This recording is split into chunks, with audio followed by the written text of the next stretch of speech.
If you're planning on visiting London, you might have the ultimate Harry Potter experience on your list of things to do. While visiting the Warner Brothers studio tour is super cool, it may or may not be worth it for you. In the end of this video, I'll share with you the best time of year to go if you can make it to the studio, and if you can't, where you can go in central London to get a sneaky photo like this that makes it look like you went to the studio. I live in London, so I have been to the Warner Brothers studio tour twice. Before moving here from Florida, I actually worked at Universal Studios, so I have been to the Wizarding World of Harry Potter in Orlando. The first thing you need to ask yourself is, do you have enough time? The studio is in Watford, not London, but it is accessible on London's transportation system with an additional shuttle ride. I have a blog post published that gives you 5 different options for getting to the studio that take into consideration cost and time, but any way you figure it, it's going to take you several hours of travel in addition to what you spend at the studio. Another question to ask yourself is, can you plan ahead?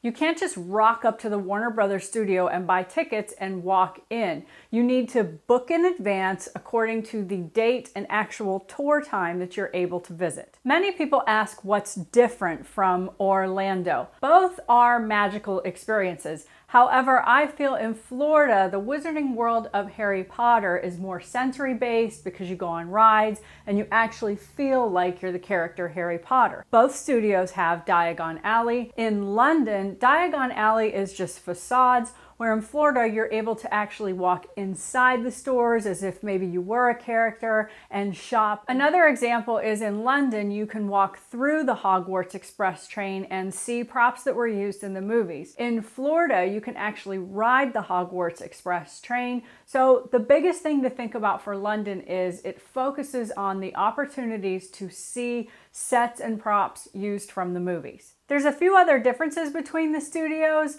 I outline more of them in this blog post, and I will leave links to anything that I've referenced in the description below. A lot of people ask about taking kids to the studio. I suggest if your kids have read all the books and seen all the movies, that the studio tour is at the top of your list of things to do while you're in London. If you can afford it and you have time, try to get tickets to Harry Potter and the Cursed Child. One of the things extra that you can do at the studio tour is you can pay an additional fee and your kids can ride broomsticks in front of a green screen, and I think they give you a video that makes it look like your kids were playing Quidditch. The last determiner is your fandom level. If you're a Harry Potter super fan, then I don't care if you're in London for 2 days or a week, you cannot miss this studio tour. Pin, like, or share this video if you found it valuable. And now for the best time of year to go. Take a look. I suggest you take the tour in London from mid-November to mid-January for Hogwarts in the Snow. This allows you to see the entire studio decorated for the holiday season. If you can't make it out to Watford, then here's a sneaky tip.